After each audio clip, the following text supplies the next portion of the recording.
Good evening, everybody. Welcome to our board governance meeting on tonight, which is Monday, October the 14th. The time is now 6:00 p.m. and we are going to get started. Can I have a roll call, please, Madam Secretary? VP Bowman, Present. Trustee Kraft, Here. I'm here. Trustee Garrett, Present, ma'am. Trustee Gross, Here. President Hannah, Present. Treasurer Terry. Present. We have a quorum. Thank you. If we can stand for the Pledge of Allegiance. I pledge allegiance to the flag of the United States of America and to the republic for which it stands, one nation, under God, indivisible, with liberty and justice for all. Thank you. Can I get approval of the agenda, please? Moved by Garrett. Support. It's been moved by Trustee Garrett, supported by Trustee Gross for the approval of the agenda. Any questions? Roll call. Trustee Kraft, Yes. I'm voting yes. Trustee Garrett, Yes. Trustee Gross. Yes. President Hannah, Yes. Treasurer Terry, Yes. VP Bowman. Yes. That passes. Thank you. Moving down on the agenda, good evening, trustees. Good evening. Dr. Leverett, Ms. Kellum, Seegers, and our guests. Good to see you all this evening. Do we have any communications, petitions, and delegations, VP? There are none. All right, thank you very much. No board presentations. Moving down to new business, social media addiction litigation. Seegers. Yes, so as you all may recall, back in August, there's a law firm out of Chicago which is handling these multi-district litigation out of California. The law firm has been seeking to have school districts specifically as clients in the litigation, very similar to what the district did with respect to vaping. You might recall during that presentation that he gave via Zoom, he indicated that there was part of the case which had been dismissed by a state court judge. And I guess they have appealed that particular ruling to the state appellate court in California. What is still pending in the lower court, if you will, are several cases filed in federal court by the same law firm. So they filed essentially the same lawsuit in two different venues, hoping to see, what kind of judge they could get a pick of. So there have been similar motions filed by the social media companies in the federal litigation, but there has been no ruling on that on those motions yet. So I just spoke with him today, so I have a very recent update. So when he was here in August, he indicated that that they were expecting, or they would like, or would prefer the school districts to join the social media litigation on or before October 31st. And I just have been sending you reminders like, don't forget the October 31st date. So he wanted to bring it up today. But after speaking with him today, and in light of the current pendency of the motions in federal court, that October 31st date is not a hard and fast date. And you could join and just kind of wait out to see what happens, but I guess why put everybody through all that time and effort if there's really no really rush or deadline. But at least you'll have it on the radar. If there's some good movement as it relates to the federal court claim, you guys can maybe revisit that issue then. So that's kind of where it is. All right, trustees, your pleasure. Trustee Gross. Thank you. I also been reading, thanks, Mr. Seeger. I also been reading when we get the updates on specific things that are happening around the country, law-wise, bill-wise. I think Georgia is one of the states that's seeking to have phones not allowed in schools. And I think that's important, something we may take a look at down the line. And I think that coincides with this social media because of the issues that it's causing in school with kids utilizing their phones when they're not supposed to. I know we have a process where our phones taken when they come in, or do kids still have access to their phones during school? They were at one point at the high school, they were doing that, and from the previous administration, they said that the collection of the cell phones from the students was something that was working well. You said it was working well? Yes. Okay, so we're on it then. They were So having really minimal, I don't know, oh, I'm sorry. I don't know if they have I don't know the name of the bag that you would secure them in. I don't know if they Starts with an were. H. Yes, I don't know if they were using those or not, but they did have a process for collecting those. Starts with an H, right? okay, Yeah, we have them. and so that process been working. We haven't used them this year thus far. They were doing a collection process last year. I remember that. Have kind of like stands on the teacher's desk, and it was working. Students would go turn it in, and when they turned in their work, they could get their phone back. So the phone was a reward, and it was working out pretty well. Okay, so that's a good thing. So we've been on it. Good. So Yes, so I can check in with the new administration to see what her plan is for re-implementing. Because Re-implement that again, they program? were doing that with success at the high school. And I appreciate that, and wherever we are with this, I mean, if we can delay it, I'm either way. But in the past, I've always talked my concern as it pertains to social media, because of the specific things that were happening off campus, off site, off school time, and kids would bring it to the school. Like, for example, Christmas time, when things were happening, social media for those 2 weeks built up, then a fight took place in the school because of social media. So I've always had some concerns, but I'm with whatever we choose to do, support-wise or not, but I think social media can be used as a good thing, but I think it needs to be monitored more, so. Okay. All right, any Thanks. other comments from the board? Thank you. It's your pleasure. I just want to, I remember the name of the bag is Yonder Bag, and we have those bags. Okay, Yeah. thank you.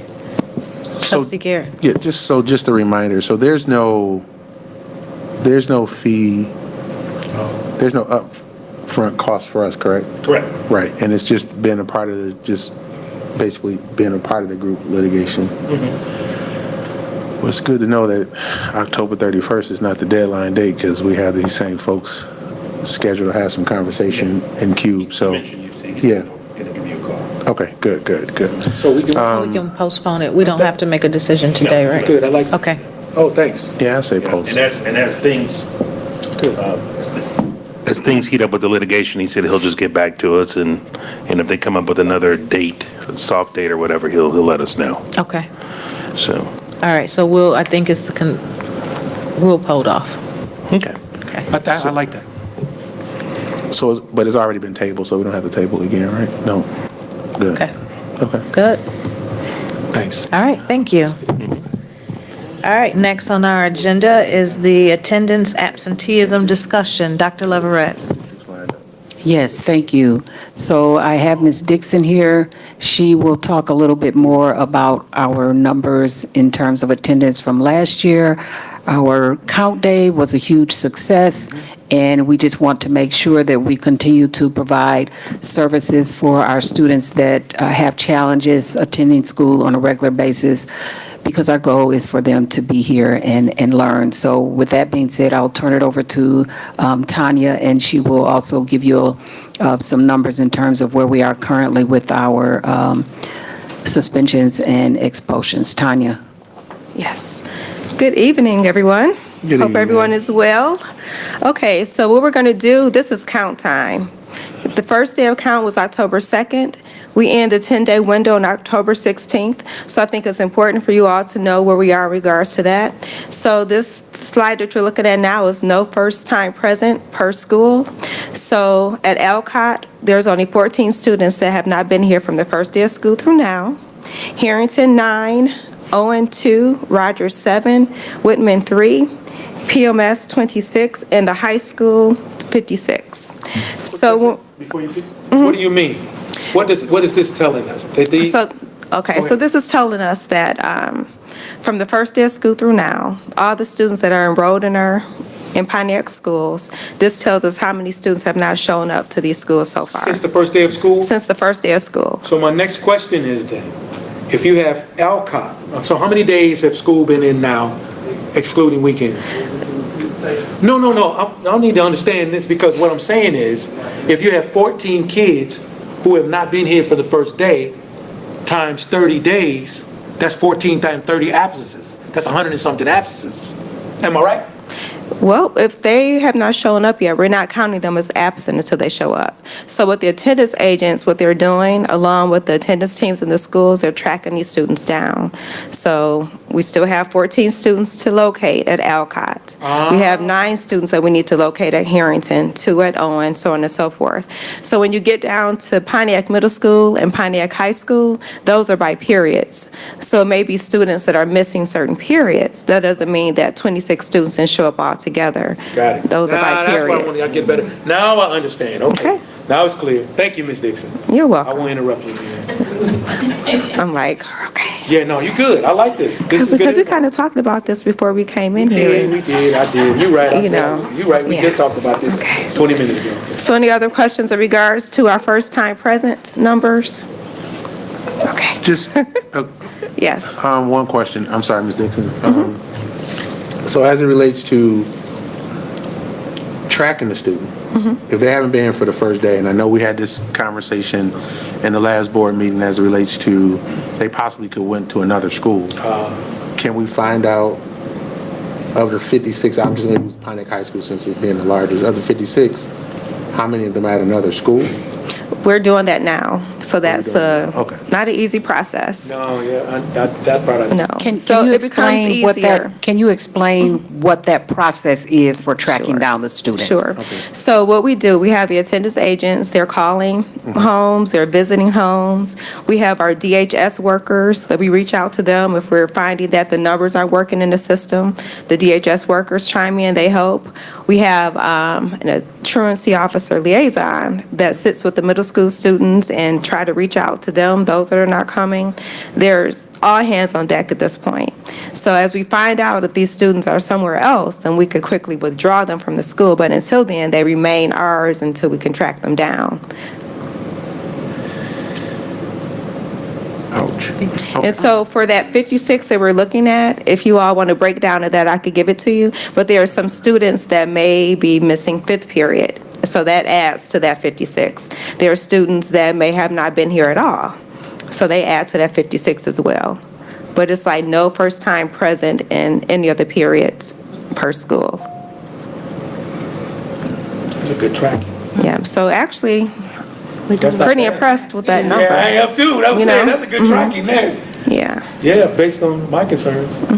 So can I ask, is there a certain date that if we don't track anybody down, that we can just drop automatically these students if they don't show back? Is there a time frame where we can just say they haven't been here and?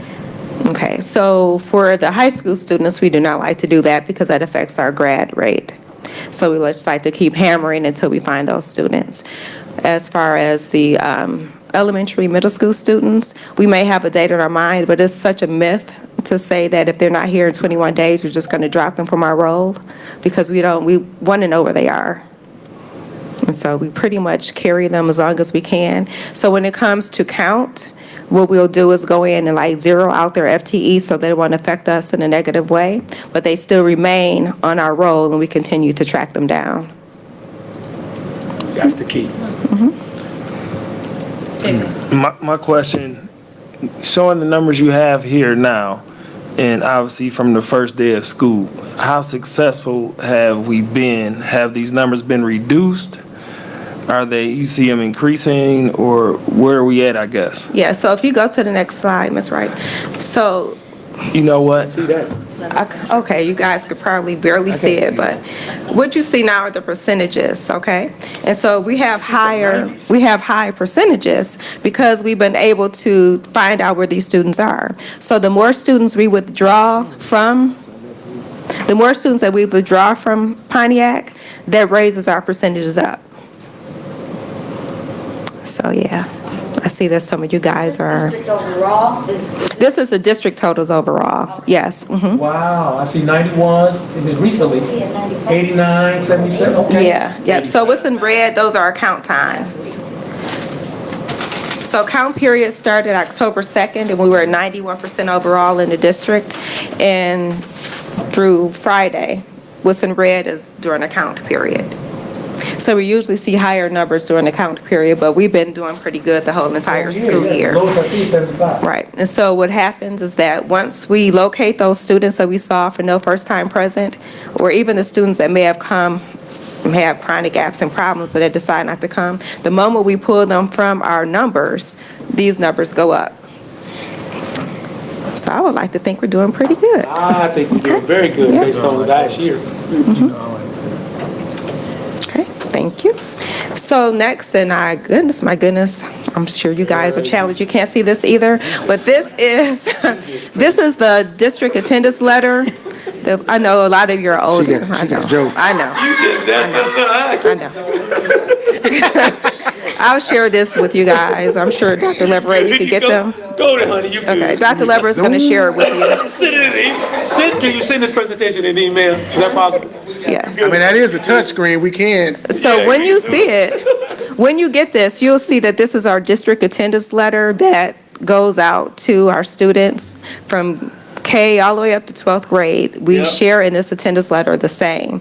And it talks about 3 days absent. It talks about when the student is 5 days absent, 10 days absent, and it escalates from there to the attendance agent, then 20 times absent is going to the truancy officer out at Oakland schools. Can I stand and give her a standing ovation? Because I've been asking this Can you for the just- last year. Can you just go over what happens at 3, 5, Oh, sure. 10, and 15? Yeah, so 3 days, we are asking for the teachers to reach out to the students, That's the process. okay? And we have teachers that are actually doing that, and some, we're working on, but they're actually doing that, and if they recognize a pattern. So it may not be 3 consecutive days. If it's 3 consecutive days, we know that teacher's reaching out. They may notice a pattern before someone in the front office that this kid is absent every Monday. We're asking for that teacher to reach out after that 3rd Monday, reach out to the family to see what's going on every Monday. So we're looking for patterns, we're looking for consecutive days, we're looking for anything. If the teachers are the first line of defense to reach out. After 5 days, teacher, counselor, secretary, maybe even the principal were reaching out. We're explaining to these families that, hey, if you're absent 5 times in a month, that's 50 times after 10 months, and that's a problem. It's affecting your academics. Thank you. 10 days absent, that's the principal and/or designated support person in the school. So within that 3 to 10 days, we have DHS workers who try to do preventive work in regards to getting the students back. So our attendance agents, the school staff are reaching out to DHS workers to see if they can help us because we're finding that numbers are not working. The attendance agents are going to homes and the homes are abandoned. So we're asking DHS workers to jump in, and that is probably why I got that nice little call I got a couple weeks ago. Yes. Oh, yeah, that one. Doozy. Okay, so after the 15 days, that's when the attendance agent Once it is- reaches 15. Okay. Yes. The Okay. attendance agents are asked to step in Yes. and do their due diligence, because by then, if the system is working the way that we want it, this family should have gotten this letter at least 3 times. I like that. Thank you, Doc. The same letter, That answered my question. okay? I'm good. Can I leave now? And are we mailing and hard copy? What is the method of text, email, hard copy? All of the above, in the child's backpack, for the younger students, email, letters. So there's no reason to say they didn't get this letter. Exactly. Thank you. This is good. Okay? Everyone's good? Okay. So here it is, I'm saying it's all about attendance, so this is what we're doing. Attendance is on the agenda for every single principal's meeting. We're going with their ideas, they're bringing theirs in. What I did during count time was create a Google Doc where all the principals and secretaries put in their ideas as to what they were doing to get the students in school, and it was a shared doc, so they were gleaming, getting ideas from each other. There's attendance teams being set up in needed schools. We have our truancy liaison that meets with students that are having attendance problems from last year. They carried over to this year, by 10 to 12 students per group. We have the DHS workers, what has been and what is to come. What I mean by that is that those that are able, that are already boots to the ground, working with the students, they are doing that now. But we're also going to meet with them at the next principals meeting on November 12th. We have the supervisor and one of the coaching mentors of the DHS workers, and we're basically just going to tell them, this is what we need you to do. How can you help us? The attendance agents are working on strategies and incentives with each and every school, so we're just kind of keeping that momentum going from count.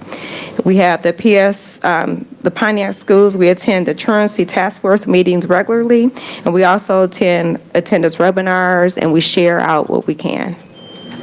And so with that being said, I had a meeting last week, and there were a couple of other superintendents on there from out of state, and it was with the Attendance Works, which we utilize a lot of their resources, a lot of the programming, et cetera. But one of the things that came up was they were purchasing these, because we do have their attendance challenges for a reason. And so to be able to alleviate that barrier, you guys know that at some of our schools, we have washers and dryers. And so that is an opportunity for, okay, I can't get my kid to school because they don't have the necessities to be able to do so. And so that speaks volumes to how we are able to, as a district, through various partners, to get these washers and dryers and meet the families where they are to alleviate that barrier from them being able to come to school. And our goal is to get a washer and dryer in every school, because at every school there is a need. If there is at least one child identified, then that is a need that we can address and help take care of. And I know Dr. Powell talks greatly Yep, about the she washers. is. And if, Doc, if I can, and also what you've been doing, especially over at the middle school, and I've talked with them about some of the concerns they're having with kids' attendance. And last year, they even had a kid that was coming in taking a shower. And so we do those things. Before you finish this, one of the things that has not been mentioned, and I don't know if it's Ms. Dixon or talk to you, Doc, I know there's a step beyond the truancy liaison and the attendance agents, and that's the truancy officer from Oakland schools. And I don't know if every school has the authority to either write school incorrigibility petitions or send them in, or how that's done in Pontiac school, how we do it here. I know it is done in the other districts that I worked in when kids, and I know the attendance officers come into play with the district. I think the process is after 25 days. And if you, going back to that first chart, in Alcott, if you had 14 kids who have not been here, or the attendance show they haven't started since the first day, once they reach that 25th day of the month, we have not found them or can't find them, because this is due diligence here. You guys are working hard to do it. Do we involve truant officers at any point in time through this process, is what I'm asking.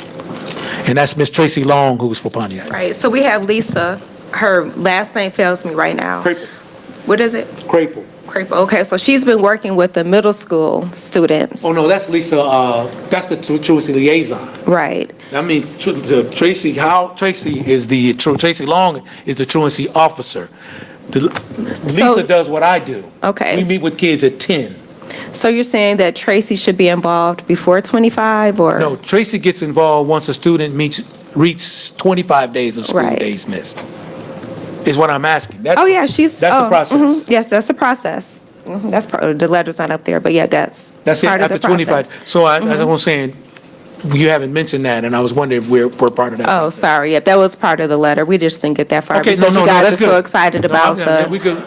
No, I'll just make sure, because Lisa. if you go back to the letter, please, Ms. That's, no, I don't need to see it, I'm good, as long as you say, yeah, I couldn't. right there. No, I trust your word, you good, we good. It is after 20, but yes. Yes, after 20. So yes, because Lisa is the one, she can only work with middle school kids, though. That's what yes. Perfect, man, you own it, Miss Dixon. Okay, thank you. I'm happy. Yes, all right. Okay, so after this, I wanted to show you guys the numbers, how we're ranking up as versus last year. So last year, we had 4,030 students. This year, we have 4,227, so we're up. And the very light fund, which I did not take into account that it'd be so light. Last year, we had 51 students in adult ed. This year, we have 106 students in adult ed. So our numbers are going up. We just need a place to put all these elementary school babies. That's more of a discussion later. Okay. And Dr. Leverett asked that I share with you the suspension and expulsions. So last year during this time, we had 146 students suspended. This year we have 102. So this is from K all the way through 12. Last year this time we had one student that we had to expel. This year we're at 0. So that is definitely, I would say, it's all good. Yeah, that's Okay. improvement. Yep. So unless you guys have any questions, comments, or concerns, I'm Thank you. going to back It's on good up stuff. out of here. Thank you. I appreciate you guys. Be safe. Have a good one. You are best. Thank you, Ms. Dixon. Trustees, are there any more questions for Ms. Dixon? That was very helpful, and I think that was the question that we really wanted to know, was about the process. What process do we have in place? So, was there a question? When is the next update or report? We talked about that. You got it? When was it? After, say, the next update or report, we do it shortly after we tighten everything up. Shortly after we get the finalized numbers for count, which will be within the next week or so. Isn't there So we're another still count day in working- February? So we're still, the next count Count day day is in is- February, Yeah, so why yes. don't we look at one in February? Okay, because Yeah, we a week or can, two, yeah, that's not too. I'll give you guys some preliminary Yeah. notes, though, on where we are based on the current numbers that we have from our October count. But the next count is correct, is in February, I think Okay. February 6th. Thank you. Good job, Ms. Dixon. Anything else? Yes. So Doc, Trustee Grove. after hearing this helps a lot. So I'm asking you, as it pertains to our committee, we can, and we can have Ms. Dixon come in. Now we can look at ideas to continue to improve and on the numbers and make things, what we can do on a board level to ensure that she has what she needs in the schools to improve. So we can have a meeting and discuss those things with you and get ideas, solutions. And you agree? Yes, I agree. Okay, so if we could talk soon, probably after we return, the end of October, we can set up a meeting to Yes. come in and discuss, and that gives you some time. But thank you, and I appreciate what you've done. And Ms. Dixon and I talk quite a bit after our meetings with the readmission, and we talk about some of these things. And one of the things that I did personally is that I know she felt she was under attack when we were at the last board retreat, because we saw some numbers, especially one kid missing 150 days. But as I explained to her, the more we know, the better we understand. And so the discussions we've been having after our meetings is giving me a better understanding where we are, and that I know Doc was going to do this, and this is great. And to also see the reports that we had when our schools are coming in on our board meetings, and they're talking about what they're doing in the building. This is extremely helpful where we are. So the next thing that we can do is just give you the support you need and what we can do. I don't know if it's necessary to implement other programs, because we got things going now that we know the process. Yeah. So I'm satisfied where I am, what we're doing. And thank you. Thank you, Doc. Thanks, Doc. Thank you, All Trustee. these doctors in here. Yes. Trustee Kraft, did you have something? No, I'm good. Okay. All right, perfect. We're going to move on down the agenda to open floor. Allow our board trustees to have the floor. We'll start with Trustee Kraft. Good evening, everyone. I kind of dangle with social media every now and then, and one of the issues that came up over this past week, it was a big discussion on social media about our programs, our skilled trade programs. One of them, the connection with OTEC. And one of the questions was, what is the criteria to get into OTEC? And the other question was, they need more information on skilled trades. And I told them we have a CTE program here. So the public really don't know. So I think it need to be addressed so they have some clarity to know what OTEC is and what our own CTE programs are. So, and that was a big issue. And Okay. so. Good. No, we talked about that. I think I had a conversation with Dr. Leverett, as well as Heidi last week. I went and met with Oakland County Ministerial Fellowships, and we were talking. and they asked, what are some of the things happening in the district? What are some of the programs? And I brought up to them our CTE program. And so what they challenged me with, or what their comment to me was, we need to do a better job of telling our story. And so that led me back to my conversation with Dr. Leverett. We have to make sure that we're marketing and we have the materials out there that promote these type of things that we have in our schools, particularly more information about the CTE. And of course, I know we can tell people we have it, and then the next person will say, well, I didn't know, or I didn't hear it. So we just have to be consistent in our messaging to make sure that we are getting it out there so community is aware of the programs that we do offer. Did, Garrett, you had some, Trustee Garrett?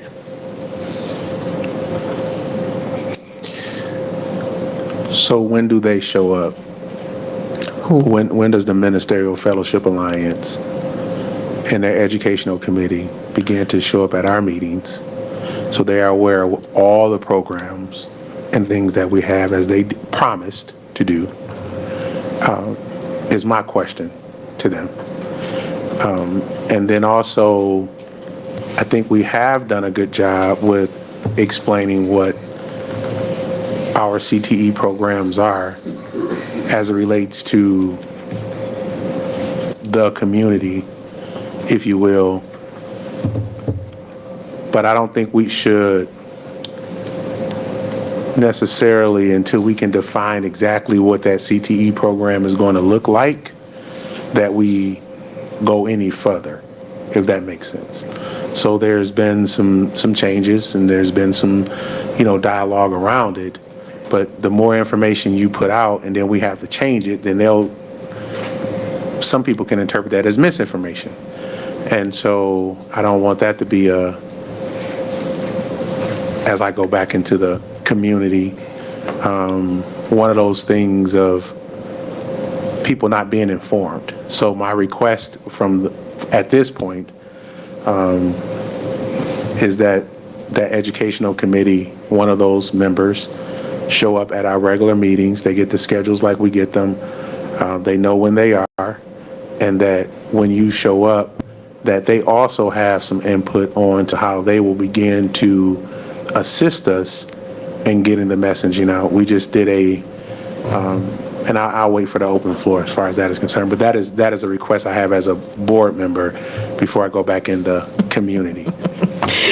All right, and just to respond to that, we, at the meeting, we didn't talk about an educational committee, because I'm thinking that committee that you may be referring to was at the Greater Pontiac Community Coalition. No, ma'am.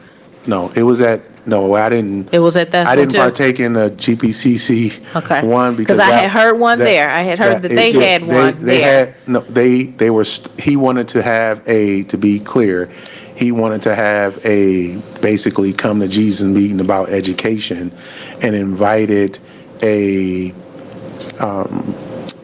wasn't Al Mines. I don't know why I'm thinking about that, because it wasn't that. It was an individual who it was a group, it was an educational group that had been in the district before. Did not do I would say, did not feel the need that we necessarily needed them for. It was based around literacy, and I cannot. You're talking about Beyond Basics. Beyond Basics, that's exactly what it was. And so it was a push to have another relationship with them, as it, and I just, you guys can't say it, but I can.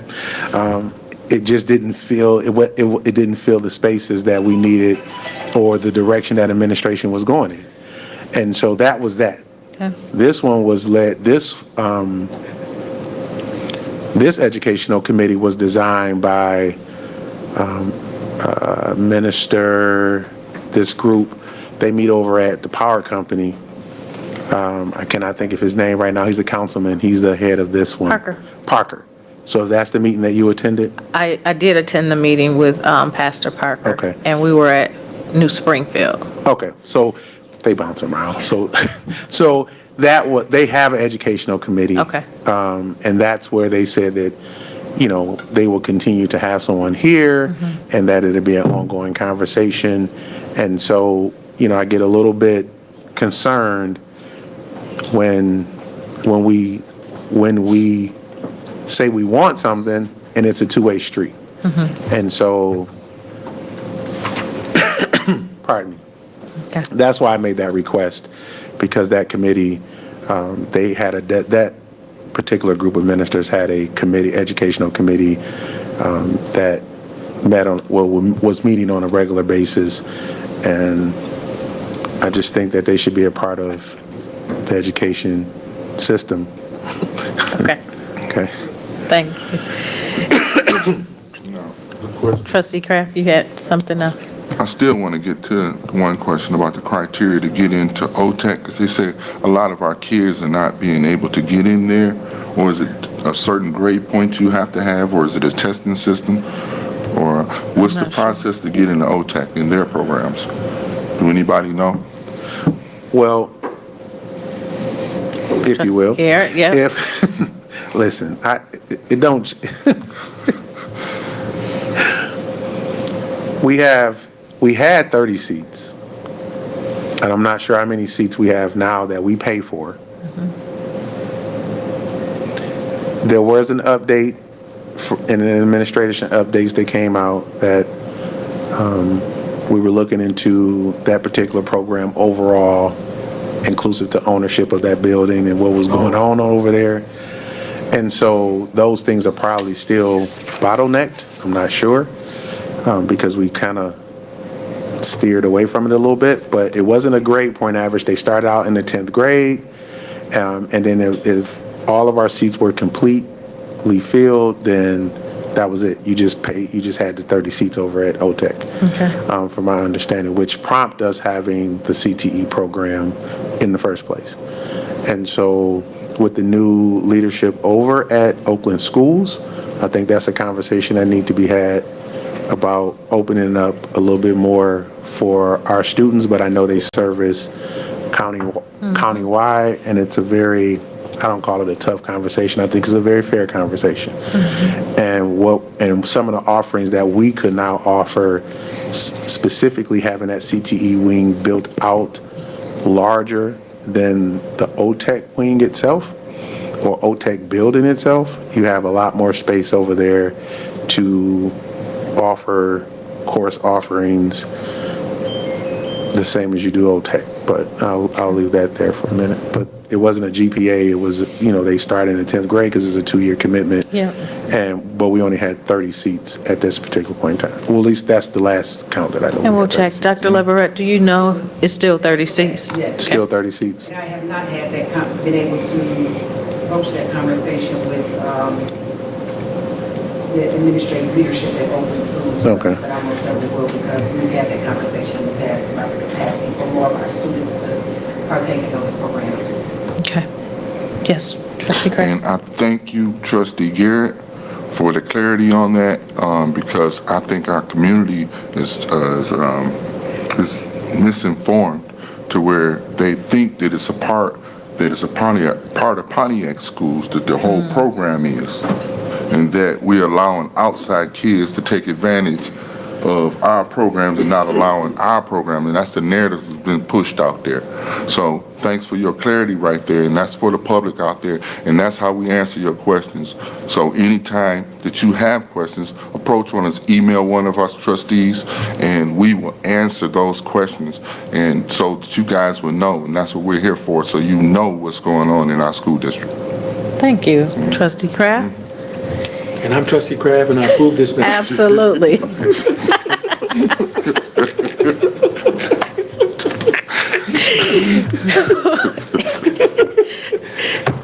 Trustee Gross, do you have anything on the floor? They said it all. Tonight was a good night.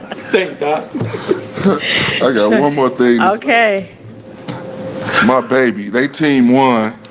She plays football. She's the only girl on the 8-year-old football team. Oh, okay, well, it's good. I'm not there yet. I'll get you in a minute. Yeah, we'll come back to We're you. almost there, okay? VP Bowman, do you have anything for the open floor? As far as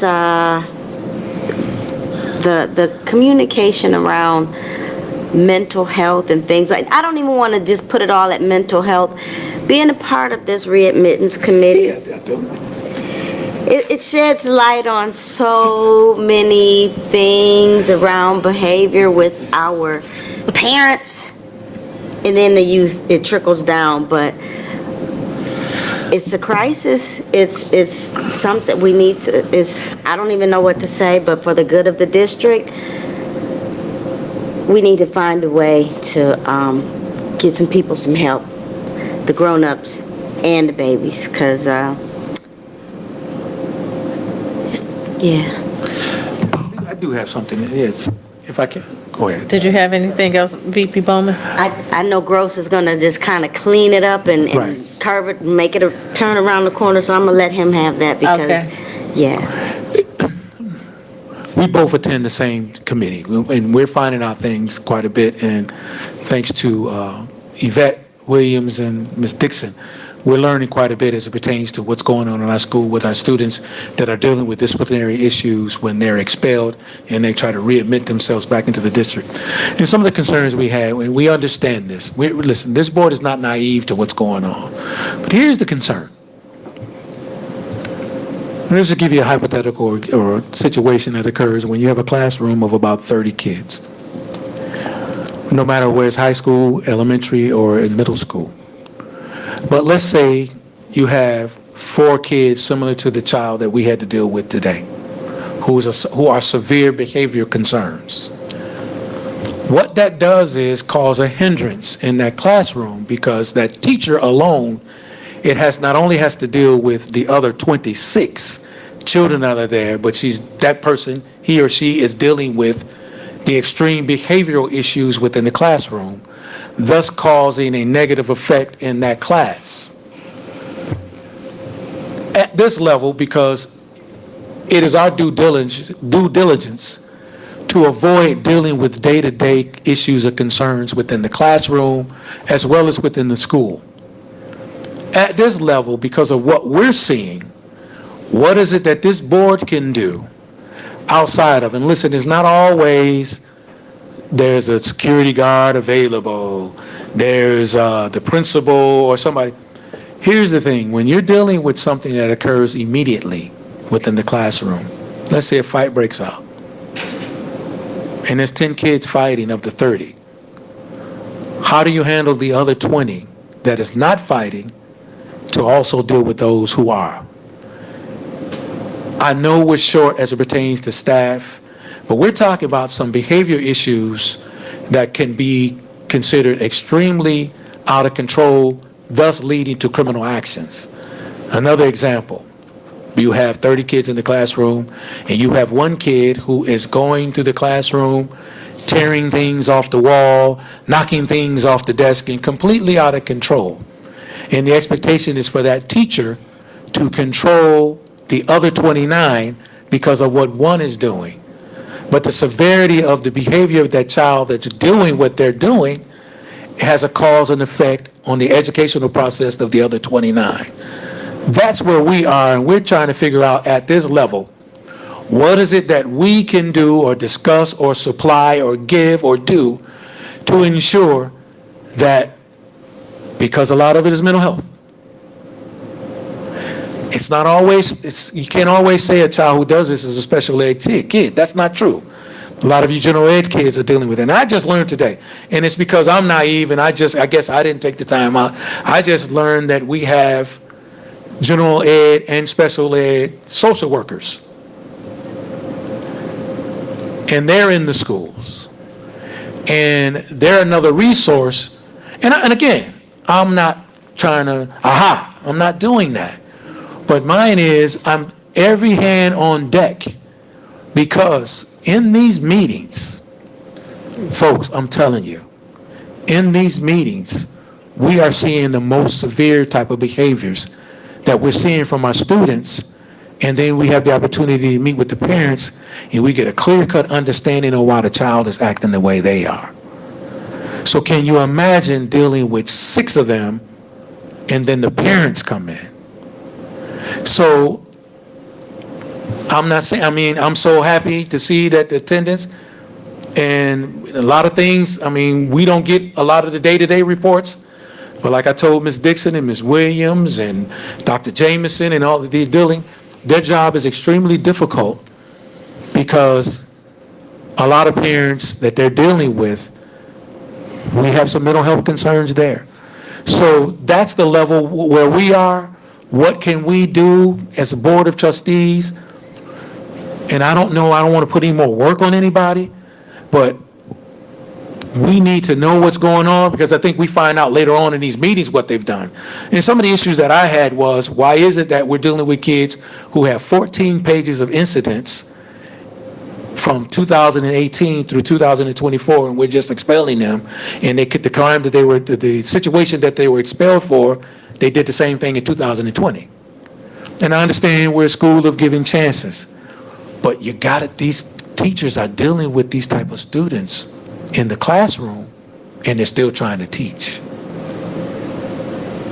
So, you know, I know we avoid this, but they need help. Because what we saw today, it really opened up our eyes. What we saw today, and how disrespectful the parent was, not even knowing the positions that I have, and how she talked about me. And I'll tell you another story, how the phone was on speaker and she was still talking about me. But that's okay.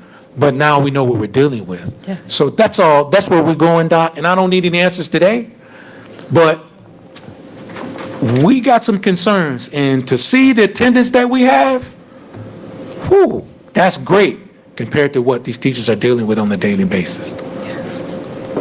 Okay. Did that do okay? Okay, thanks. All right, thank you. Thank you more. All right, any, Secretary David Smith, any comments for open floor? So, we were actually talking about those type of situations before we came, but there were some people that reached out and spoke, while I had a driver who was attacked by students. They were throwing stuff at her, and she's newer to this district. She's not new to driving a bus, but she's newer to this district.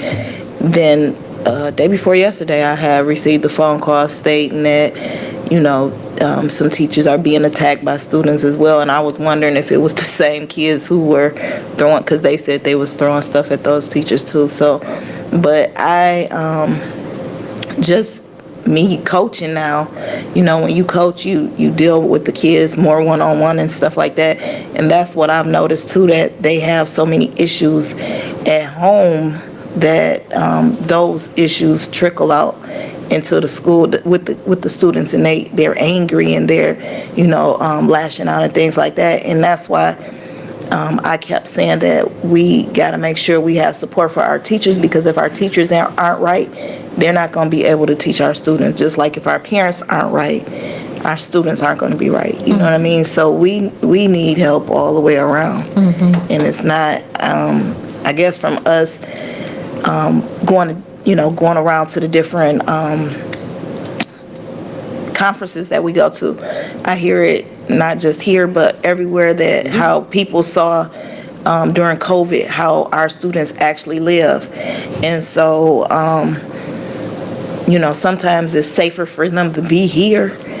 And that was another thing that I was thinking about, like, we don't want to suspend our students and stuff for, you know, every little thing, but I was wondering, like, what about detention? Like, why we don't have after-school detention anymore, so that these kids will have consequences, because we can't keep slapping them on their wrists either and then send them out, and then they be seeing Trustee Garrett on another side of the table. You know what I mean? So, you know, I think we should start brainstorming about other things, actions with parents.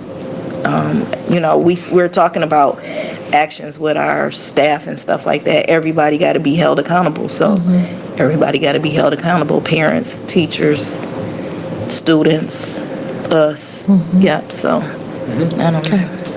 I don't know which, where we can start to talk at, and which committee meeting. Thank you. Treasurer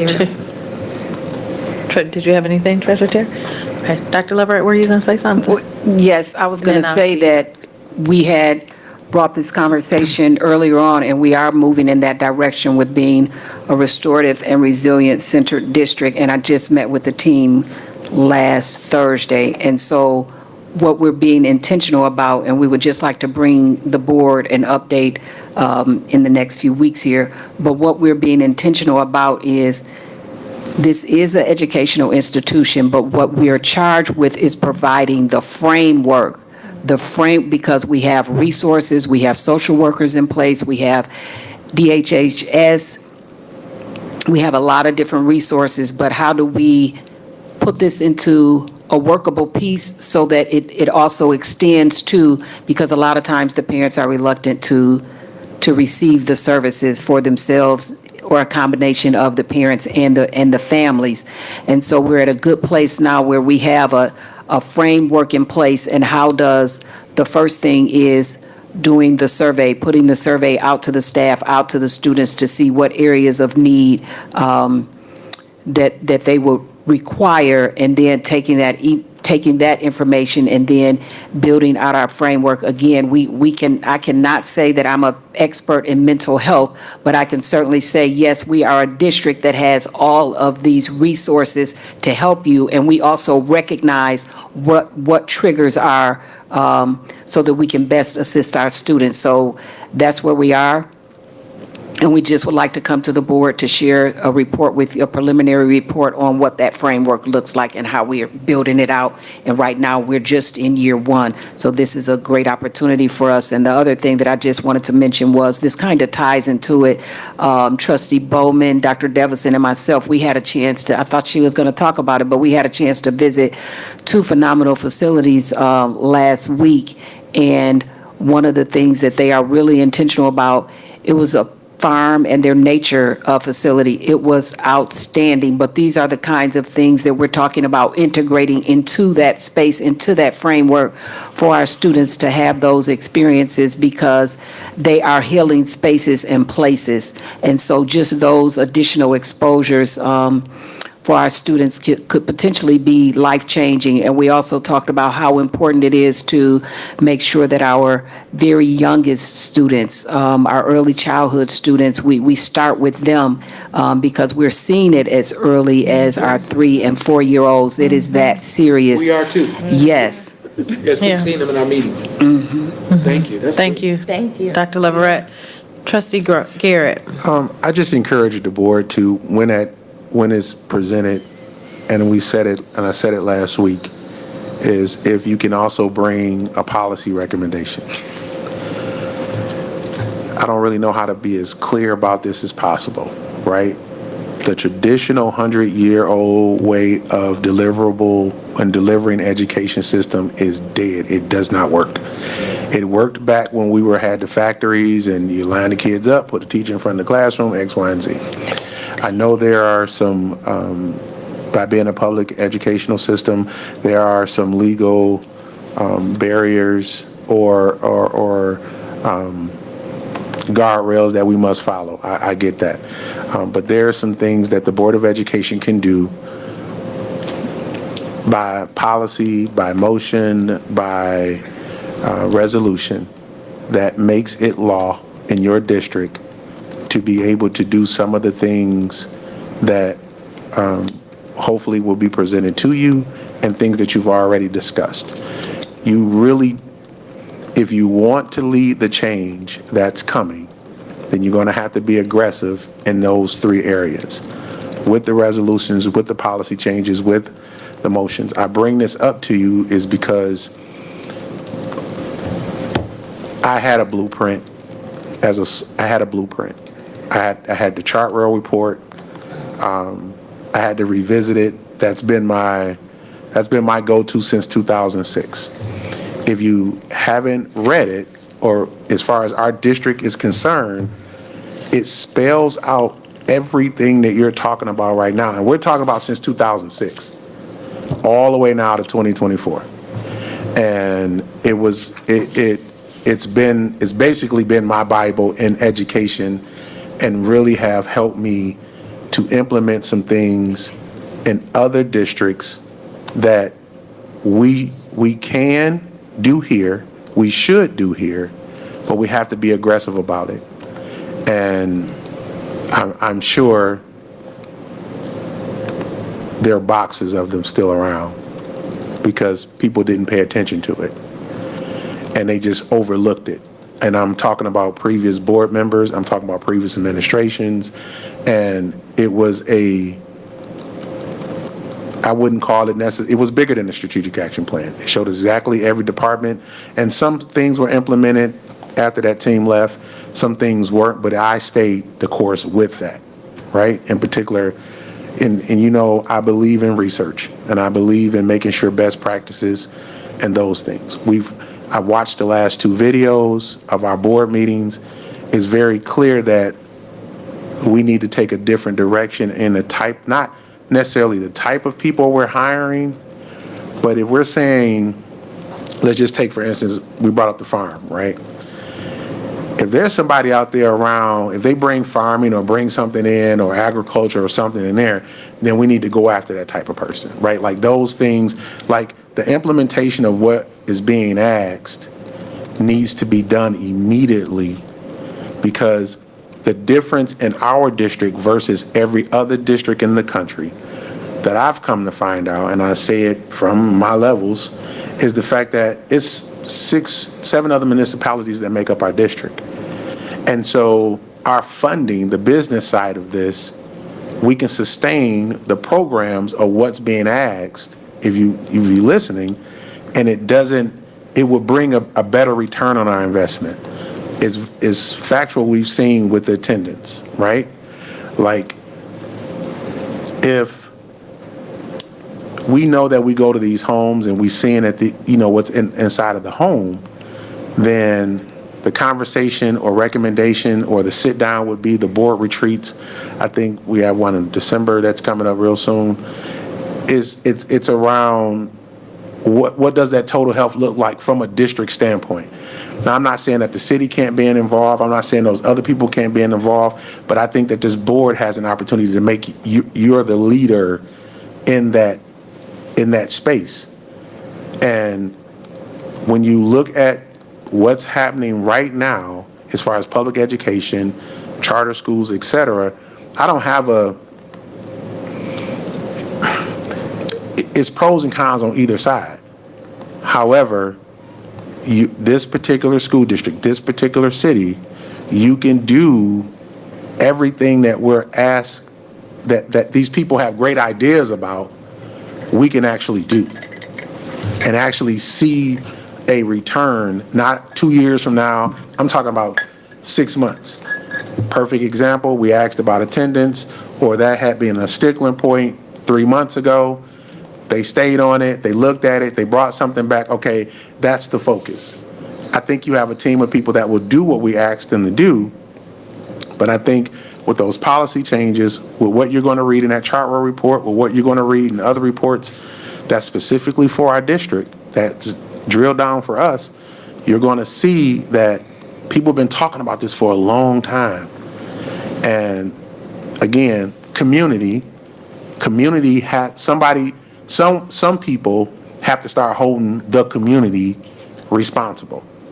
And it's when we get elected, however that rolls out in this next election, that's why I ask that you stay consistent to what that plan is, but find out what it is. And I think you already know. And so for the sake of just time, if you can get more of that information, those policies, so we can start designing them, implementing them, and then, because that correlates to what?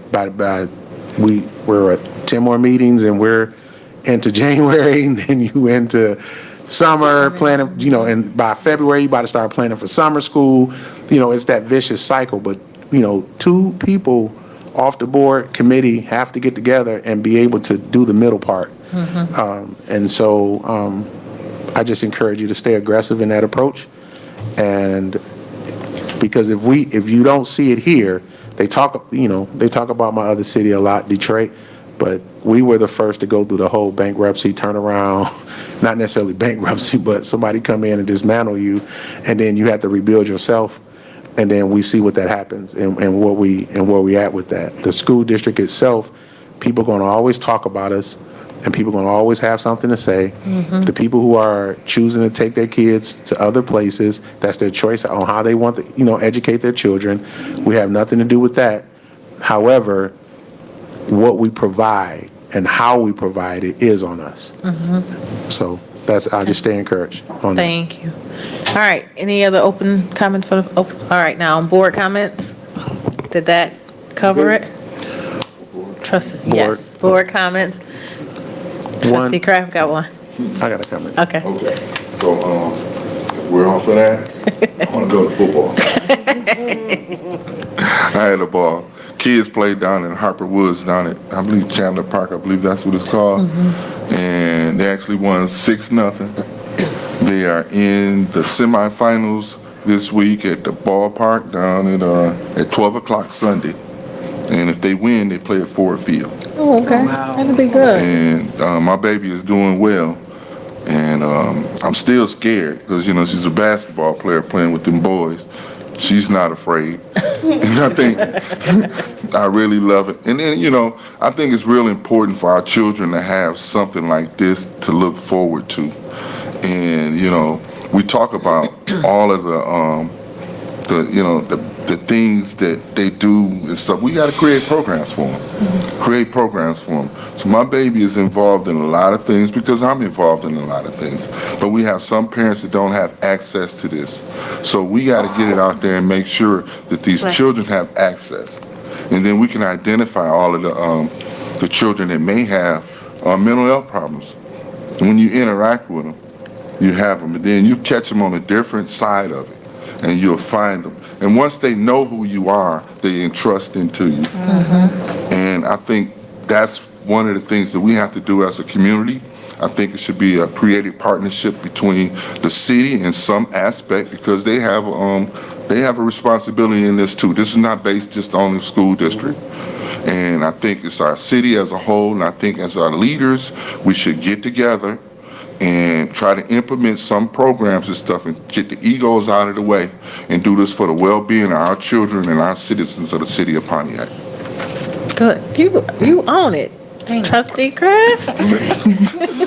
Well, you hang around a barber shop, you're going to get a haircut. So I've been doing this for almost 2 years and stuff. So I kind of like learning how to get my message out in a good way. Good. Nope, that was good. Trustee Garrett, you had a board comment? Yeah, board comments. Just, so we had Faith in Blue yesterday, Sunday over at Trinity, and it was just good to be, I always, as a young officer, it was always welcoming to be over there and to do, to fellowship, and even when Pastor Bailey was like, just feel like home, right? Like feel like, you're going to get something out of it. One thing that was brought up during that particular session, meeting or however gathering, it's 36 communities that represent that church, right? And so when there's 36 communities saying, hey, this is what we want to worship in Pontiac, that tells me something totally different than when you're saying, when you randomly just meeting, right? So as police officers, and we're going to the different churches and things of that nature, doing those particular services, whatever your flavor is, we have those entities in the city of Pontiac, so I urge you to, and it's been a great benefit to me individually, both as an elected official and as a law enforcement officer, that you visit. Even if it's not even a visiting on the Sunday, they always have something going on everywhere. So if you go, you're going to get something out of it, but those people are already meeting and the message gets out wider. So the community is just not the people who talking to you. The community is the community that comes in and says, I want to be a part of the community, whether they live here or not. And also the community is individuals who are choosing out of their own right to walk into Pontiac and say, we want to coexist in some way. And so I agree with Trustee Kraft. it is not our problem alone. I'm not saying that we carry it alone. I've always pushed for us to lead it, right? Like it starts leading here because these are the most consistent elected officials that I see when I'm looking as a community person in the city of Pontiac. And when you have that, then you can begin to have the hard conversations or the uncomfortable conversations that people really want to have. I think we've broken the ceiling on the hard conversations here at this dais. I'm grateful for that. I'm grateful for a host of things that we were able to accomplish. But there's still work to be done, and I'm just saying that I'm going to be always an advocate that it starts in the Pontiac District first, and then it'll trickle down to everywhere else. And so I had a great time, again, over there fellowshipping, and just when Pastor Tober said that, I was like, what? And then sometimes it just twinkle your ear and you look up, you get to looking around the room and you like, but you be at dinner times or you be at, you know what I mean? Like, but it's 36 different communities, and he invited, police officers from 36 different communities. Oak Park showed up, Southfield showed up. Trinity? This was at Trinity. Oakland County Sheriff's Office showed up, of course, but he invited 36. And so in that, you got to work with the people who come in to work with you. It's good to have everybody on the team because that's what you want to happen. But sometimes you just got to really draw that line in the sand and say, these are the people that I'm working with. So can we work with those folks? The second thing is we have some amazing young men and women in this district. When they show up to school, they're showing up because this is a safe space. And so I'm grateful to be able to get back into the feel of students, if that makes sense. And so when you in the school, I help and assist a chess club over at the middle school. I saw that, yes. And so for me, it's back home, right? Like and it's amazing what they'll tell you, and the things that you can relate to them, right? And I'll be asking for some money from this board because we got some small chess boards that was very, very little. And we donated some from, I think, community policing donated some larger chess boards. But, I got some female chessboard players and I got some males that's, we're gonna put them in some tournaments and we're gonna press them. This is coming up on the third week, I believe it is. And just that 45 minutes, they really taking heed to it.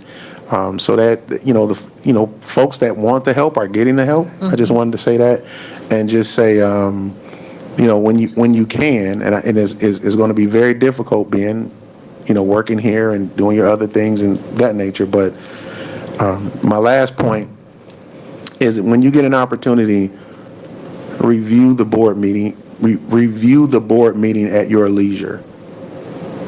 Because then you're going to be able to get a better understanding. When we all talking here, you kind of miss some things in a sense, and I've made that a habit since we've been recording the meetings.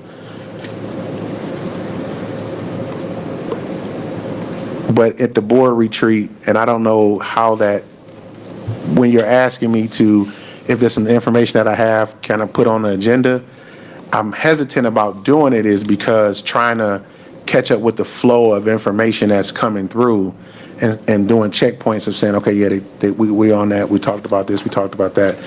And so I guess I'll, kind of keep my list or, wait to the board retreat to kind of figure out, not that we're moving on to different subjects, but that we get follow-ups and we're getting those, and those administration reports are very helpful and have been very helpful since we've been doing them, but to continue them now, having them back again is very helpful to, when you're watching a board meeting, now I have something in front of me and saying, okay, I understood what that look meant. I understood what that comment meant. I understood okay, we need to look at this. Okay, because my ears perked up when it came to having a conversation around what that organizational chart looked like. So we still have to look at that. And I think we should have a real, well, the board needs to have a real conversation around what we want the district to look like. And I don't know how to, well, I won't say I don't know how to, but I'm just trying to provide a space to allow things to happen. But I'm working from a space of, we don't have the time, because when I go fly out to Oregon or I go to other places and I see things happening that they don't necessarily, they could control, and they don't do anything, and I'm watching like what happens, and then we have kind of the same situation, and I'm like, I get a little anxious. I get a little like, hey, let me get this information out. So I'm just going to ask that you review the board, specifically the last 2 board meetings, because that's where I'll be coming from. Last 3 board meetings, because that's where I'll be coming from, because there were some things that were shared, and I think we missed it a little bit, but I know we're heading in a good direction, if that makes sense, if I'm saying that. Okay. All right. Thank you. All right, thank you. Secretary Davis Smith? You're good? All right. Treasurer Terry? You good? VP Bowman? I'll be quick. I did want to touch on the Bowers That's what it is, Farm. Bowers. Bowers Right down Farm. Troy, And, right- yep, right off and of, the Johnson Nature Center. Toilet. Yes. So they have a beautiful program in the Bloomfield Hill School District, Yep. and they are partnering with Troy, and they're with Birmingham already. They have a program that works with youth, that exposes them to farm work, animals, different things like that, to allow our young people to have a different direction of focus. So that is something that we'll be introducing soon to the Pontiac School District in some form of partnership. Had the opportunity this past weekend to go camping. This was an initiative with Oakland County Parks. So Groveland Oaks Park it's closed for the season, but they allowed us one night, and we had a group of 41 people. Our goal was 40 people. We had 41. We had a nice amount of youth and adults. It was too cold to swim, but the children got to play golf. They got to ride bikes, basketball, putt-putt. It was a phenomenal experience, and these were all Pontiac children who had never had the opportunity to go camping before. Even myself, which they called it glamping because I stayed in a yurt. But so cabins and yurts is what we stayed in. So at least, we had the opportunity to be outdoors a bit. There was no running water in the cabin, so that was, a bit of an experience. So I just want to say thank you to my Rotary members who showed up, Lions Club members who showed up, Tim Travis, Lori Bishop, Terry Winter, John Noyce, and John something Sadowski. I know I said it wrong, but John, I got you. But that was a wonderful experience, and I'm looking forward to doing that again. But we'll have a report out with Oakland County, and hopefully we can find ways to utilize their spaces in the off-season to create community events to foster togetherness and just different outdoor experiences. So great meeting, and that's it. Thank you. Thank you. So you didn't have any All problem right. with Jason or Freddy Krueger or anybody? We're good? Nobody, it was raining. No one, it started raining that evening, so if anybody wanted to come out, it was raining too hard. All right. Well, I did want to just share that I did have a good meeting with the Oakland County Ministerial Fellowship on last week, and we had a good conversation, good dialogue about community. And my point in talking to them was regarding it takes a community. It takes all of us in order to see change and to be supportive of our students within the Pontiac School District. And so what I challenged them with, or my ask of them, was that they, as well as maybe even members from their congregations, to get involved and support. You mentioned Trinity Church. There's a program at Trinity. We have a ministry called the 300 Men 300. And what they have been doing for the last several years is going over to Whitman Elementary School and just being present. Whether they're there when the kids get off the bus, whether they're there during lunch period, just their presence in the school. So my ask of the Oakland County Ministerial was that we get more men to get involved and to volunteer their time to be present in our schools throughout the full school district. So they were very supportive. They were very encouraged by what I shared. I also shared that a lot of the things we talk about or they hear of, the challenges and the problems within our district, I remind them that it's from our community. And a lot of the things that reside in the homes or in community, it then overflows into our schools. So I want to thank Pastor Parker and all of the other ministers that were there for taking the time and for the conversation.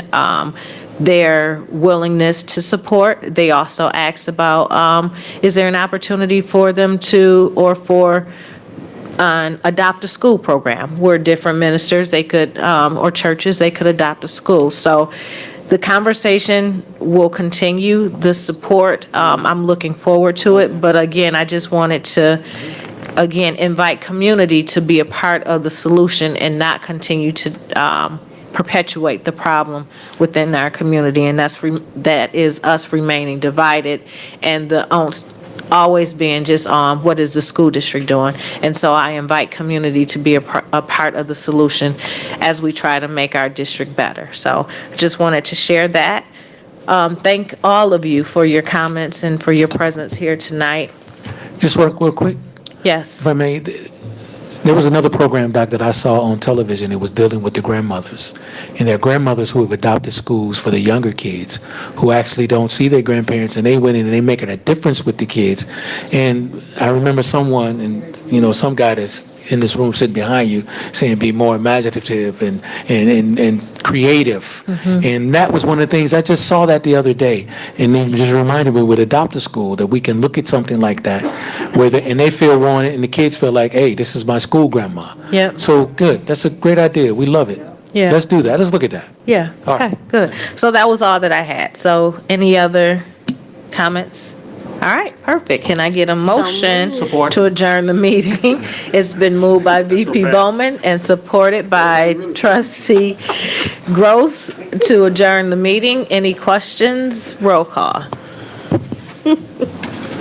I'm voting yes. Trustee Garrett? Yes, ma'am. Trustee Gross? Yes. President Hannah? Yes. Treasurer Terry? Yes. VP Bowman? Yes. Trustee Kraft? Yes. That passes 7-0. Thank you. The meeting is now adjourned at 7.